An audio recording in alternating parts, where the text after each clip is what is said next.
ஹெலிகாப்டர்ல ஊரு ஃபுல்லா தூவி விட்ட கருவ மரம் வளர்ந்துச்சு. கருவ மரம் வளர்ந்தோடனே அதுல இருந்து கொசு வந்துச்சு. அந்த கருவ மரம் தண்ணியெல்லாம் உறிஞ்சிச்சு.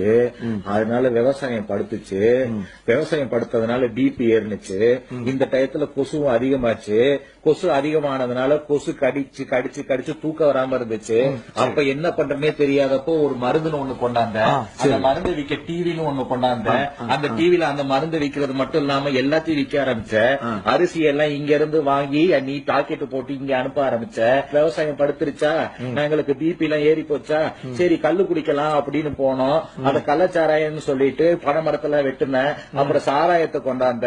சரி பீடி அடிச்சாவது மனசை தேத்தலாம்னா பஞ்சு வச்ச சிகரெட்டா குடிக்க சொல்லுத்தா, உடம்புக்கு நல்லது அப்படின்னு சொன்ன. நாங்களும் கேனக்கு இதானே, அதனால பஞ்சு வச்ச சிகரெட்டா அடிச்சோம். அதுல இருந்து அப்படியே நெஞ்சு அடைக்க ஆரம்பிச்சிச்சு. ஹார்ட் அட்டாக்ல பாதி பேர் செத்து போனானுங்க. அப்புறம் கேன்சர் வந்துச்சு. கேன்சருக்கு ட்ரீட்மெண்ட் போனா அதுக்கெல்லாம் மருந்து இல்ல அப்படின்னு சொன்னேன். அப்புறம் மருந்து கொடுக்கணும்னா 20 லட்சம் 30 லட்சம் செலவாகுன்னு சொன்னேன். அப்புறம் அப்படியே கொண்டு போட்டீங்க. அதுக்கப்புறம் 30 லட்சம் பில்லையும் வாங்கிட்டு போயிட்டீங்க. இப்ப என்ன பண்றதுனே தெரியாம முழிச்சுக்கிட்டு இருந்தோமா. அப்பதான் சரி மாடுன்னு ஒண்ணு இருக்கு, அந்த மாட்டை வச்சு கேணி ஏதாவது தோண்டி கொஞ்சம் விவசாயம் பண்ணலாம்னு கேணி தோண்ட மாடை வச்சு. அப்பதான் சோலார் பம்பே அப்படின்னு ஒண்ணு கொண்டாந்த. அதுக்கப்புறம் கேணியும் தோண்ட முடியல மாடை வச்சு. சரி ஏறாவது உழுகலாம் அப்படின்னு பண்ணோம். அப்ப டிராக்டர் அப்படின்னு ஒண்ணு கொண்டாந்த.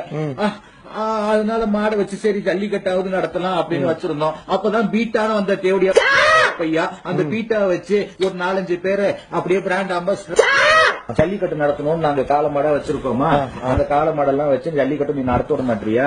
அப்புறம் என்ன பண்ணுவோம், அதுக்கு சோறு போட வழி இல்லாம நாங்க வித்துருவோம். நாம என்ன பண்ணுவோம், அது அடிமாடு அனுப்பிச்சிடும். சோ காலமாடு எல்லாம் இல்லாம போயிருமா. அப்புறம் பசு மாடு கொஞ்சம் நாள் அழிஞ்சிரும். பாலே இருக்காது. உங்க வீட்டுல ஒரு ஜெர்சி மாடு அதுன்னு வளர்த்து வச்சிருக்கியா, அதுல பாலை டின்னு போட்டு அனுப்புவ. டின்னுல பாலை மட்டுமா போட்டு அனுப்புவ, அதோட ஏதாவது ஒண்ணு கலந்து விட்டு நோயையும் சேர்த்து அனுப்புவ. அப்புறம் அந்த ஒரு நோய்க்கு ஒரு மருந்து கொண்டாடுவேன். அந்த மருந்தை சாப்பிட்டா இன்னொரு ஒரு நோய் வரும். அந்த மருந்து சாப்பிட்டா இன்னொரு ஒரு நோய் வரும். அப்புறம் அந்த மருந்து சாப்பிட்டா இன்னொரு நோய் வரும். அதுக்கு ஒரு மிஷின் ஒண்ணு கொண்டாடுவேன். அந்த மிஷினுக்கு வந்து ஒரு ஹாஸ்பிட்டல் ஒண்ணு கொண்டாடுவேன். அந்த ஹாஸ்பிட்டலுக்கு வந்து பீலே அது வந்து பேர் வைப்பேன்.